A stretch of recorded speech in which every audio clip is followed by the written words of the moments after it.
This is your love reading for today. And if you're seeing this message around October 21 to October 31, this is the sign for you.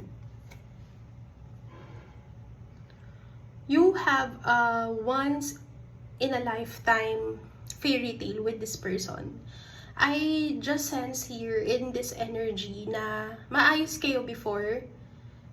Meron kayong common ground, meron kayong progress sa connection nyo, pero na-mishandle niya yun. At yun yung tinatry niyang i-work out sa sarili niya. Aminado naman siya na hindi siya naging maayos sa'yo or hindi niya nabigyan ng priority yung connection yung dalawa. At yun yung pinagsisisihan niya ngayon. There were times na gusto niyang patunayan sa'yo yung sarili niya. Because your person believes na kung gagawa siya ng paraan or mag-e-effort siya para sa'yo, mapapatawad mo pa siya once again. Because if you will see with his intention, nandito talaga yung need niya, yung gusto niya, kagustuhan niya na maging okay kayong dalawa despite of the imbalance of your connection. Sinasabi rin sa'yo dito na meron moments or madalas siyang mag-isa dahil siguro nandun yung feeling na nirestrain niya yung nararamdaman niya para sa'yo.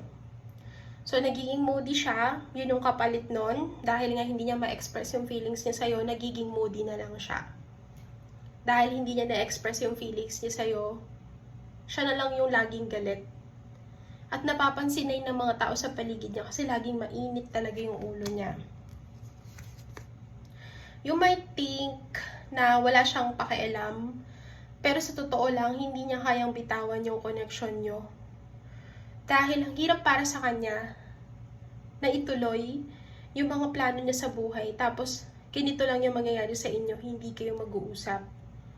For your person, this love connection is real. And ito yung fear niya, yung tuluyan kang ma-fall sa iba or tuluyan kang magmahal ng iba.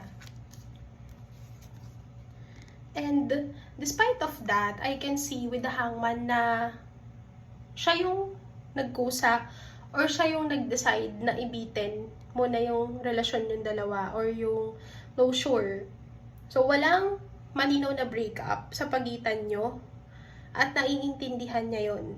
Alam niya sa sarili niya na hindi siya nagbigay ng closure